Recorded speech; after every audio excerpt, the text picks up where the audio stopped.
Well, how's it going, guys and girls? Everybody have a good week? Been a long one around here, but we're making progress on our little KLX 110 back there. Well, the hardest part, I think I did last week. Everything's starting to go, just kind of meld together. That front rim on that one, getting it laced, I think it's left me emotionally scarred. I guess I need to get over it and just get on with my life. No therapy needed. What did we do on it this week? Oh, yeah, suspension. We reworked the front forks, put in different damper rods, heavier springs, a little bit thicker oil, and swapped out the spring on the rear shock. Nothing super advanced, not going completely crazy with this one, just trying to make it more rideable in the stock class. I've looked at some of them that people build, and putting KX80 front ends on them, and the entire swing arm and different shock from BBR. You can spend what you want to on these little things, and people apparently do. Well, we're just kind of trying to head down the middle of the road, and I think the plan is for it to go racing in the stock class with Scott Champion at the helm. Going to do a couple of events, and as long as it survives and I don't have to fix anything on it, we'll give it away. What do y'all think about that? Does it sound like a good plan? I think so. All right, so let's switch over and see what all got sent in this week. Now, I was able to research this first one just a little bit before I came in here and sat down. Cosmo 544 had asked me, "Hey, John, love your channel." Thank you, sir. He has a 2011 Honda TRX 500 FPA. So that makes all the difference right there. If you give me the year, manufacturer, and the exact model number, it does a lot of good with GPS and power steering. The issue is no power to instrument display or to key ignition. Okay. Tested battery with multimeter, reading of 12.9 volts. Bench tested solenoid, proves good both with power and continuity. Fuses show all good. Starts with a manual pull and has power to instrument panel headlight, or the headlight itself. Just wondering where to go from here. Thank you and have a good day. Okay, I looked at the schematic on this, and two things kind of jumped out at me. You said you checked the fuses. Okay, that was just in that fuse block, I'm betting. There's another 30 amp main fuse outside of that fuse box. I don't know why Honda did it this way, but they did. So, and it's a 30 amp as well, I believe, or 40. It may be a 40. I can't remember. But check that one as well. And I know you said you were getting power to the switch, but on the switch itself, there's actually two power inputs. So I'm betting that either that other primary, or that primary fuse I'm talking about, is blown, or that second, or that primary switch power has an issue inside the switch. I'm betting it's going to be one of those two. So look at those two. Just because you're finding power, one power source there at the switch, that's not enough. There's going to be two. The way I read the schematic anyway. Vlad Stefan had asked me, I have a Yamaha Raptor 700. I have problems with it when the engine warms up. Okay. Refuses to start. Only starts if you press the accelerator, and then it works interrupted. All right. I think what's going on with this one, I'm betting yours is probably a 2006. I would be sure had you told me the year. There was a Yamaha Tech Bulletin that came out for the 06. The fuel pump that they used didn't have a big enough vent hole in it. How exactly that works, I don't really know or care really, but they had an updated fuel pump for that particular year. I wonder if that's what's happening with yours. So it's basically vapor locking once it gets warmed up. Well, mainly because the proximity to the engine with the fuel tank itself. So, that doesn't help it much. So it needs to be able to vent. If it can't vent like it's supposed to, then it's going to vapor lock the pump, and you'll hear it running, but there's no fuel circulating out of it because, well, there's no fuel in there for it to pressurize. So if it's an 06, probably need to update your fuel pump. Robbie Clark, I'm brand new to motorcycles, but I'm assuming you have to drain any oil from the bike first before replacing the Kickstarter seal, yes or no? It's not necessary. It really depends on how big the machine is, because what I would do, especially on a small one, like a little 90 or some type of mini bike, just lean the bike over. All the oil is going to go to that side of the engine. You can pop the seal out and drive the new one in. So to answer your question, if you're going to leave it straight up, yeah, you probably do. Otherwise, it's going to ooze out. And if you can just tilt it over a little bit, don't have to worry about replacing the oil in it. All right, the GSXR 1975. How do I clean a rusted tank on an 03 GSXR 1000? I need to go ahead and do a video on this. What you would do, of course, pull the tank off the machine and use a bunch of nuts and bolts and stuff that you can still get out of there. Drop those in the tank, and I usually use mineral spirits, close up the tank, start shaking it around, and just keep dumping out.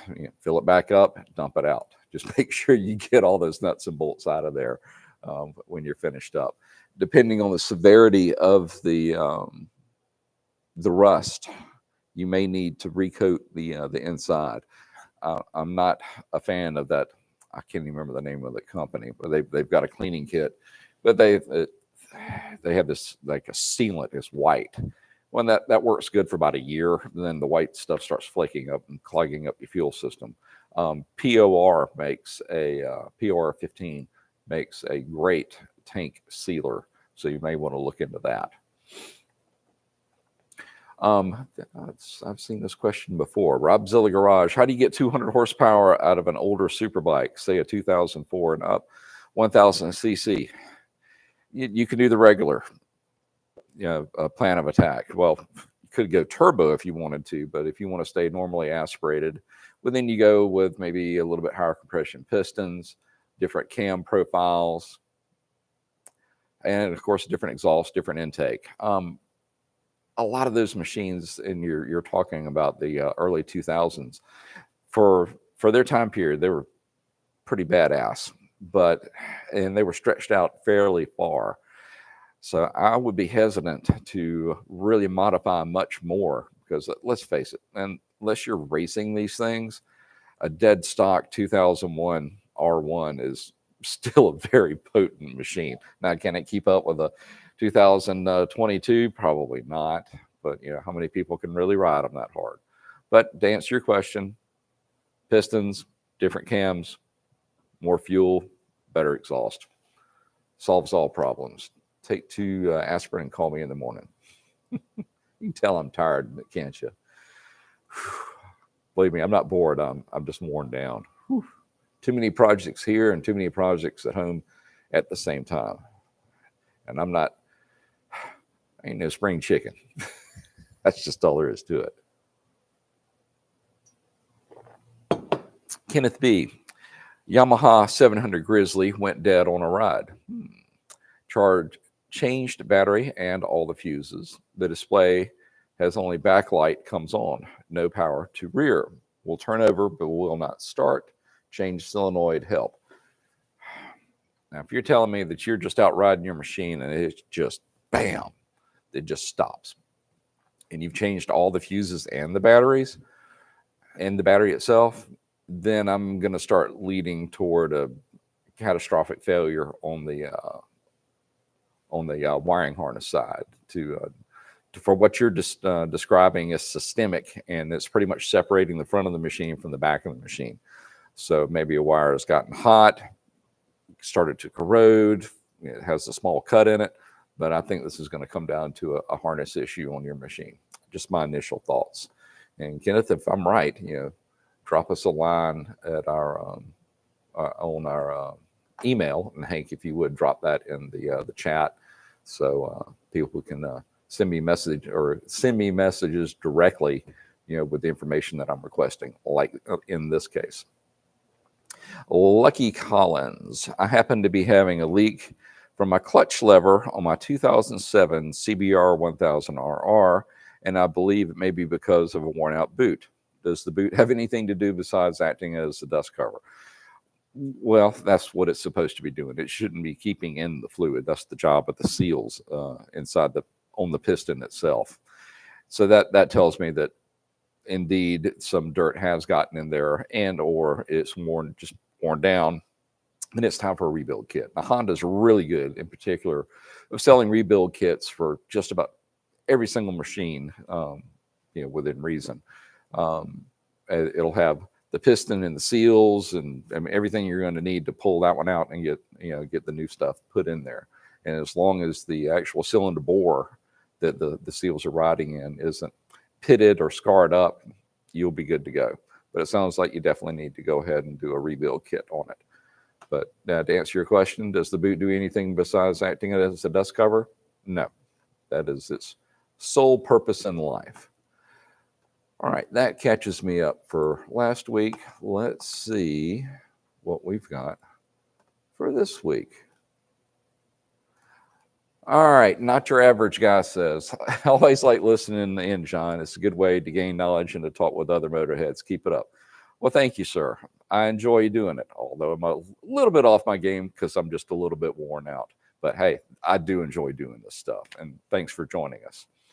Tractor Boy says, what is your opinion of the SSR pit bikes? I've only seen pictures of them. I've never ridden one. They certainly... they're taking a niche market to the extreme. So, yeah, I'd like to actually take one for a spin. It'd have to be really stretched out, though. My knees only go so far, even with my new one on the right side. It goes to about right there, and that's it.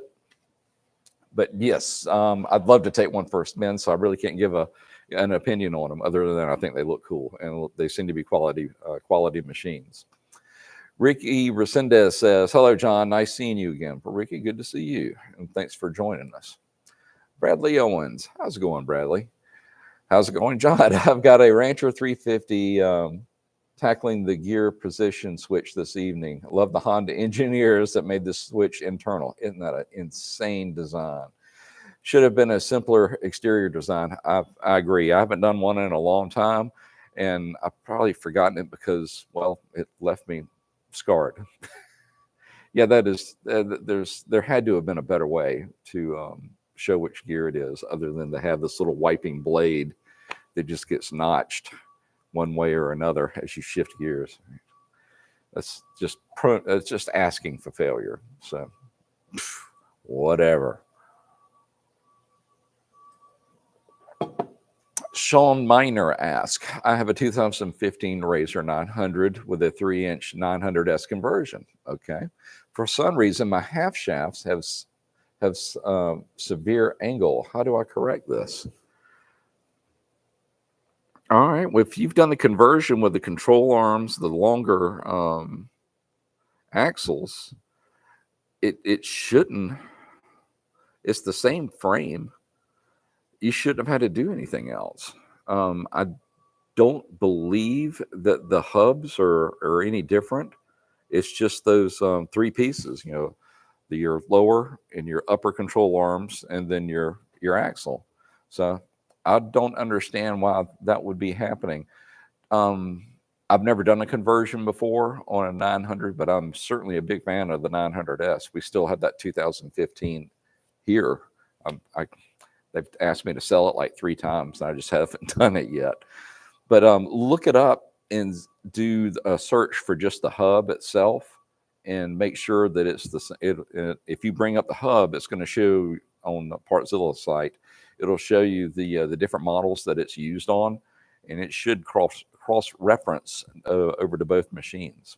So I don't know which conversion that you've used on this. I assume you did this with just factory parts.